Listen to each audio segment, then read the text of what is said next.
పాండవులు గెలిచారు. కానీ గెలిచామన్న అహంకారం పాండవులను ఆహ్వానించింది. నా గద వల్లే ఈ యుద్ధం గెలిచామని భీముడు, కాదు నా గాంధీవం వల్లే గెలిచాం అని అర్జునుడు, నా ధర్మమే మమ్మల్ని బతికించింది అని ధర్మరాజు ఒకరినికొకరు వాదించుకుంటున్నారు. అప్పుడు కృష్ణుడు చిన్న చిరునవ్వు నవ్వి కురుక్షేత్ర యుద్ధం జరిగిన ప్రాంతంలో ఆ కొండ శిఖరం దగ్గరికి అందరినీ తీసుకెళ్లాడు. ఈ యుద్ధం మొదటి నుంచి చివరి వరకు చూసిన ఏకైక సాక్షి ఇతనే. ఎవరు గొప్పగా యుద్ధం చేశారో ఇతన్నే అడుగుదాం అన్నాడు. అప్పుడు బార్బారికుడు నవ్వుతూ వాళ్ళకి ఒక సత్యం చెప్పాడు.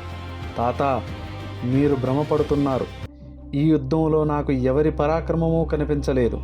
నాకు భీముడి గద కనిపించలేదు, అర్జునుడి గాంధీవం కనిపించలేదు, ధర్మరాజు ధర్మం కనిపించలేదు. కానీ నాకు కనిపించిందల్లా ఒకే ఒక్క దృశ్యం. ధర్మ సంస్థాపన కోసం శత్రువుల తలలు నరుకుతున్న సాక్షాత్తు ఈ శ్రీకృష్ణుడి సుదర్శన చక్రం, మరియు ఆ పాపుల రక్తాన్ని తాగుతున్న మహాకాళి నాలుక. చేసింది చేయించింది అంతా కృష్ణమాయ. కేవలం మీరంతా నిమిత్త మాత్రులు, ఆ కృష్ణమాయలో ఆడుతున్న కీలుబొమ్మలు. ఆ మాటతో పాండవుల అహంకారం బద్దలైంది. కృష్ణుడే సర్వస్వం అని గ్రహించారు.